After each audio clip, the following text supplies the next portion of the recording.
Don't touch that. I'm sorry, I was, Gripping music, huh? Yeah, that's good, all right. What's the name of that orchestra? Pink Floyd. Oh, was that Pink Floyd? Do I hear dogs barking on that thing?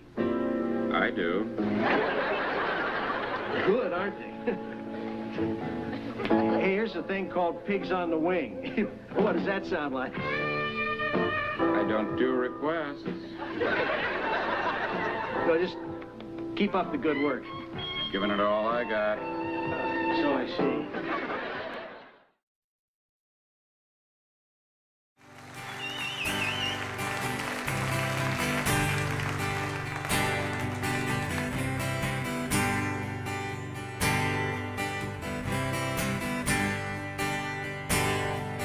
You didn't care.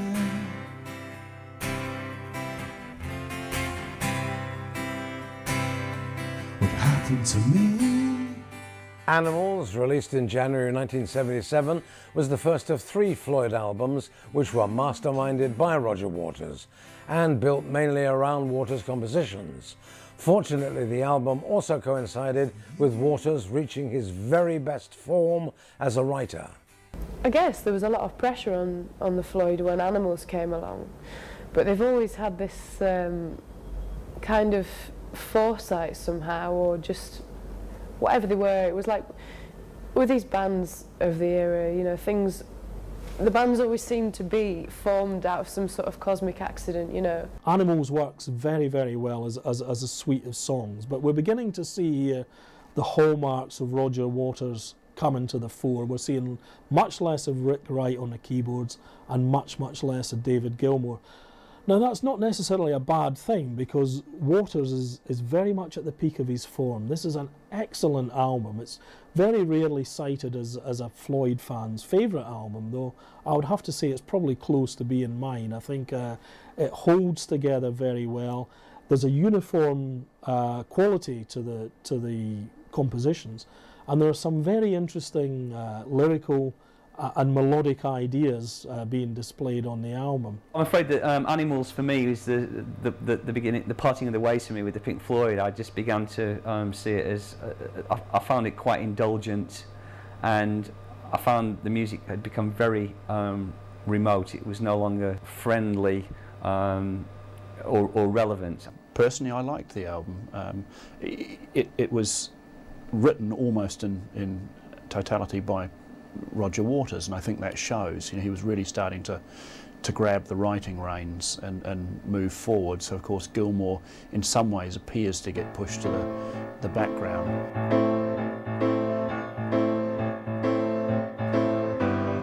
I think that some of the lyrics in Animals were particularly daring. You know, there was some real attacks going on.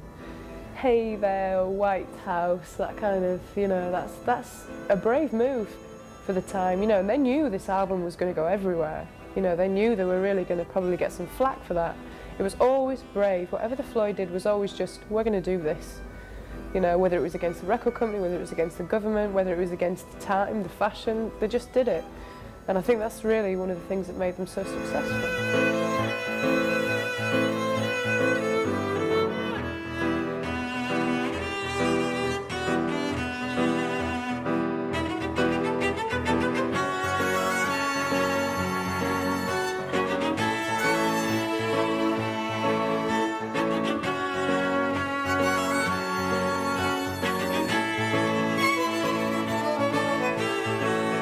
With 2 absolutely classic albums behind them, the pressure was once again on to deliver. Roger Waters was by now the lead composer. It was his concept to take 2 stage favourites from 1974, called Gotta Be Crazy and Raving and Drooling, and rename them to form the heart of a suite of new pieces called Animals. Animals was a distinct evolution in style from Floyd.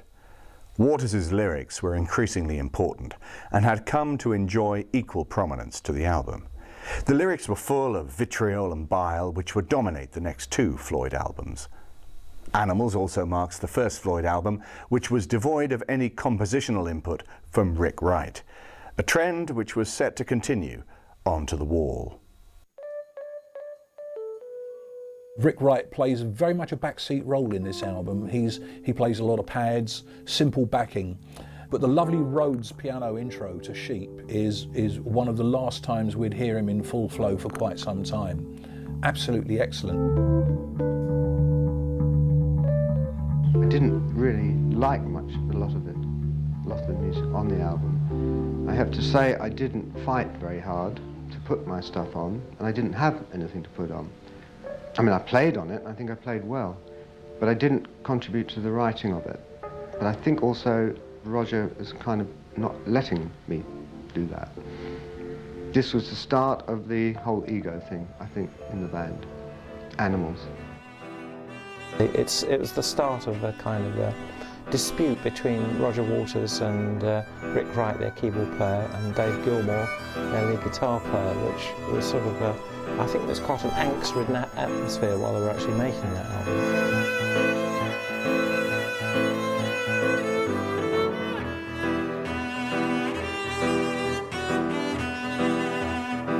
The problem with rock and roll is that it has a public face, but at the end of the day it's another business. So it's like most people expect people to behave appallingly in business and stab each other in the back and be generally rather horrid. Rock and roll is really rather similar, but it's sometimes superheated because of the money involved or the fame or whatever, and the business of who gets credit for what and all the rest of it. Plus it tends to be a smaller working group. The sort of earning capacity of a four-man band would involve, let's say, 100 people in the city. And the other thing is most people go into it because they love it and because they want to be part of their fantasy, something that they have fantasized about themselves. And I mean, it is sad and it is disappointing, but it's life.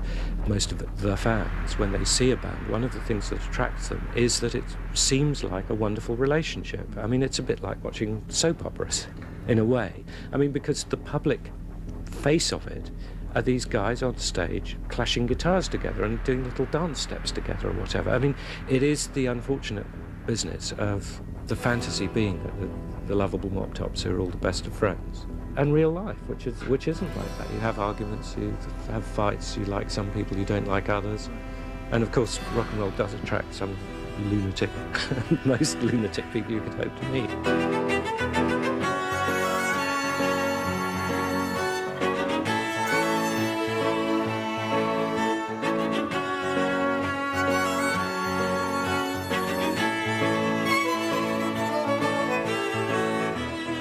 He had written all the words. I mean, all the words were his stuff.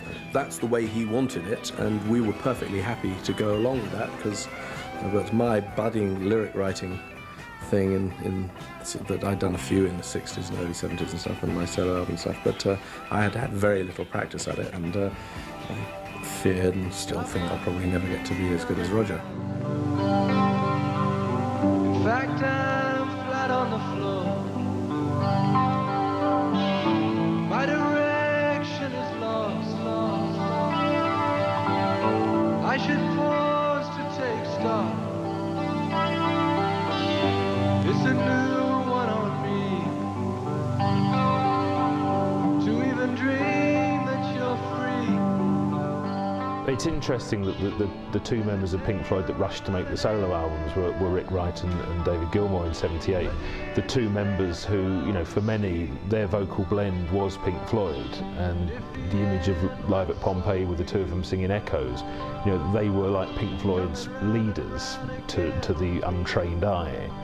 But obviously they weren't, and the world had turned, and that both their contributions had been minimised.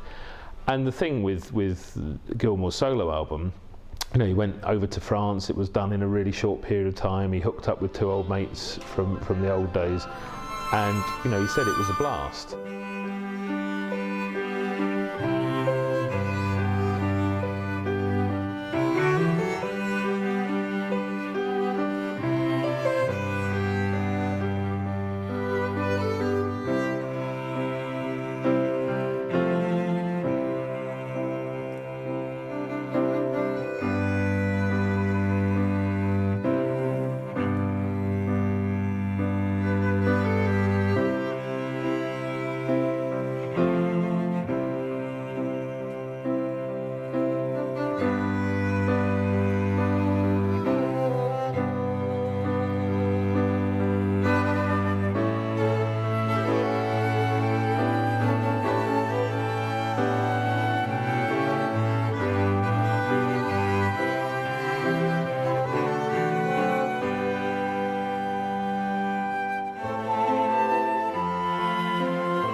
To me, this was the period where I sort of started losing a little bit of interest in Pink Floyd. I see a little bit more tugging and pulling.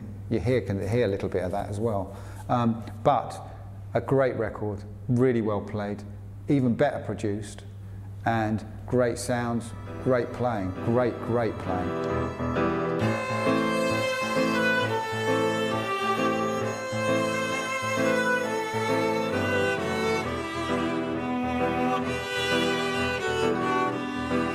It's either dogs or sheep, but it's got one of the best riffs that Dave Gilmour must have ever produced, that descending, just beautiful riff. And again, for that track alone, you know, I'd buy the album, but it's not one I would stick on, you know, out of choice. The Animals album is Roger Waters beginning to take over the band in no uncertain terms. Rick Wright and Nick Mason were happy really to do what they were told. So was Dave Gilmour to an extent. They were a pretty placid bunch, it must be said. But David Gilmour felt that in the studio he did have more of a role to play. And I think perhaps this is where he found he was starting to be overridden more.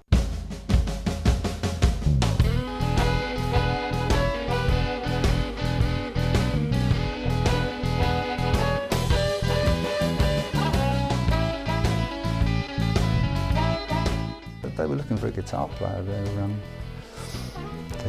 manager got my name. I think I was recommended as being an ordinary guy, you know, could play a bit. And so he called me up and said the boys are finishing their album. Do you want to come to the studio and meet them? That was the Animals album. That was '76. And so I went along, and they said, well, yeah. You know, can you play a bit of bass? I said, yeah. And can you? Do you want to do the gig? Yeah. And I said to David Gilmour, yeah, I'd love to do it, but you know, maybe we should have a little jam, so you can see how I play and make sure. And he said, you wouldn't be here if you couldn't play, would you? And I said, well, no, not really. And he said, well, that's all right then. So that was it, really. I didn't actually have an audition.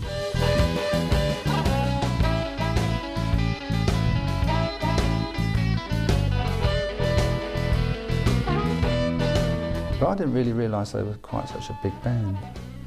I never really listened to Pink Floyd because I was a blues man. You know. I wasn't really into all that progressive, airy stuff. Oh, it's great having my own band. I mean, that's really what I do. It's almost like starting from the bottom again because I play to small audiences and I have to do a lot of the arranging myself, you know, the sort of paperwork and everything. But I enjoy all that because I like to be in control of my own destiny, my own music. So the reward is when I get on stage and I play my own stuff. And if we have a good night when the band gels, it's really great. It's the best thing in the world, even though they might be in a little club. It's much more fun than a big stadium full of people who've actually not come to see me. They've come to see, you know, Pink Floyd or Roger or whoever. And so it's much more satisfying, and that's really what I do.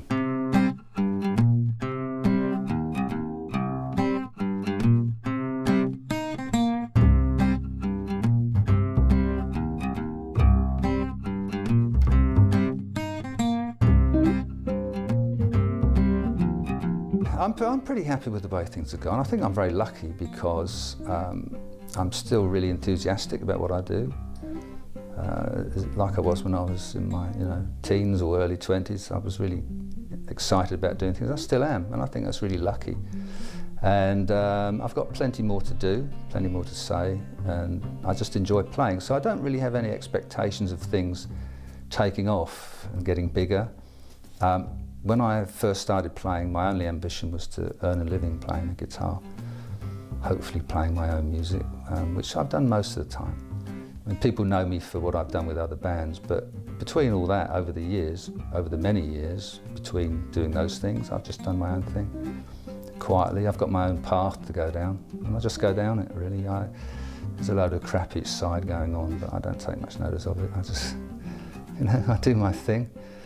And if something else happens, if it gets a bit bigger, or there's a lot of interest in what I do, but it'll never be massive because I don't deal with record companies and I don't have a manager because I've had enough of all that. I just do things myself and just enough to make it work.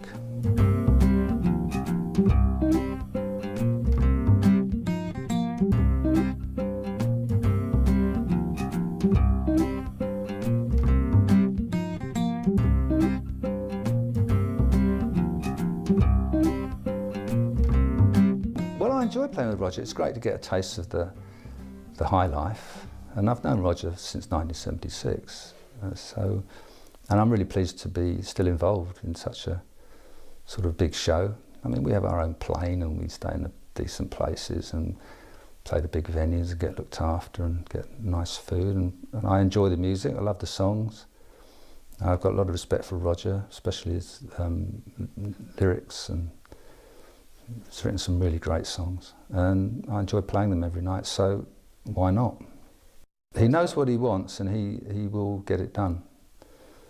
I feel I should have learned a lot from him over the years, but I'm not the same sort of guy, so although I can see how he does it, I haven't pursued the same path. Well, after I finish Roger, I've already got some gigs booked for my band, because I'll be really looking forward to getting back to playing with my boys. And there's an album to do next, and I'll be booking, in fact I'm going to France in a couple of days to see a friend's studio. And so in November I'll probably go and do a new album and just carry on doing my thing.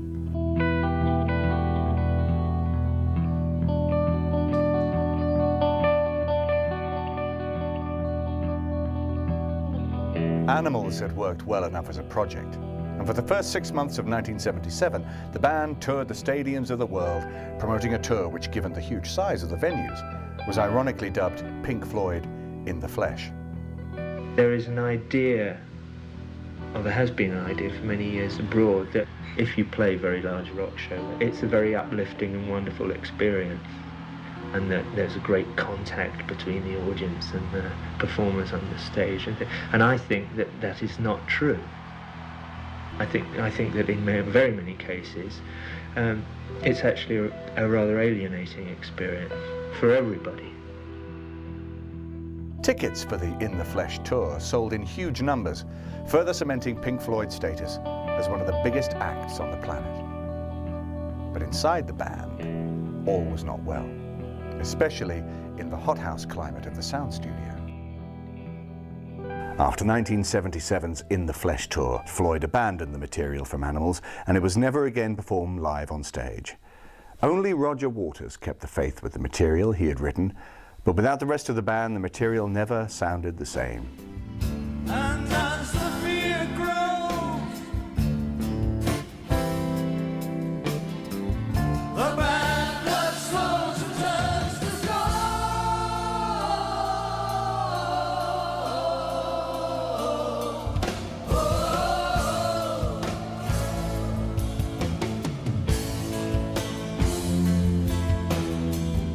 And it's too late to lose the weight you used to need to throw around.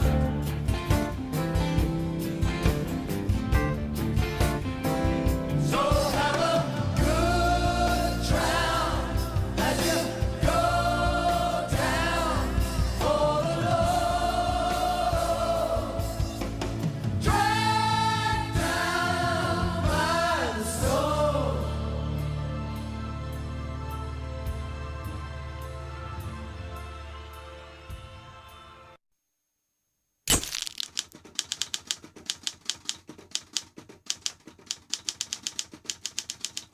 Animals will forever be associated with images of flying pigs. As with Atom Heart Mother and Dark Side of the Moon, Hypnosis had infused an ordinary, everyday image with such potency that the band did not even have to put its name on the cover. In many respects, the Animals album cover and the promotional activity surrounding it marks the finest hour for the Hypnosis-Floyd partnership. Animals is remembered as a triumph for Hypnosis, who took an unpromising image and transformed it into something iconic.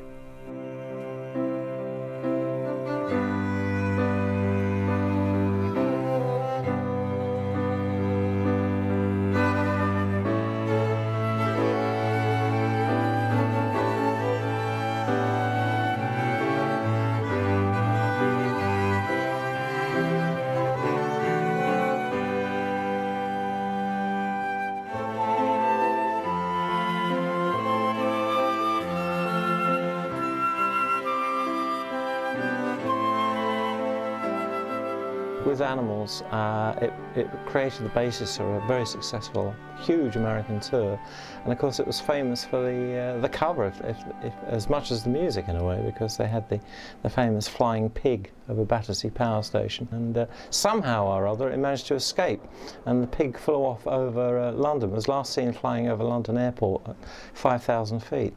That was widely reported over here because this pig was about 45 feet long and filled with helium, and it was suspended over the top of Battersea Power Station on a wire. And there was always a possibility that, you know, that something was going to break because nobody built an inflatable like that before. So we had a man standing by with a rifle to shoot the thing down should it escape, to puncture it so that the gas would escape and it would come down. I think he was having his lunch when the wire went, and by the time he got out of his car and, you know, loaded his rifle, it was gone. It was a dot in the sky. It just went whoosh and it was gone. And by that time, London Heathrow were receiving radio messages from incoming planes that there was this pig in the air lanes. And so, of course, all the messages at Heathrow are, as a matter of course, are monitored by wire services and news services in case anything happens. And so that got reported. We had a helicopter there that day, so we sent the helicopter after it to see where it was going. But the pig went up to about 40,000 feet. It was, and luckily there was a safety valve on it which blew then and released some of the gas. And it came down, and the helicopter lost it, and it was heading out towards Holland. And it actually came down at dusk. A farmer was gathering in his flocks, not sheep, he was gathering cows. He was bringing cows back for milking at dusk, and this thing floated down in the field beside him. And to his eternal credit, he just took its halter and led it back to the farm, and he tied it up to a gatepost and rang the police. And word finally got back to us, and we sent somebody down to fold it up and bring it back. I doubt they ever believed how iconic that would become, because it did become so synonymous with Pink Floyd. You know, even in the tours they did for Momentary Lapse of Reason, you know, they had the pig flying across the Wembley Stadium and anywhere else they played. So, yeah, it's a classic cover, a classic rock cover. The cover of Animals, of course, is an icon of rock music. To take something as everyday and simple as a disused power station and turn it into something so powerful suggests that it's not just the music at which genius is at work. I think Hypnosis display an element of genius and how well they were able to create that cover and to make it something that's recognised worldwide.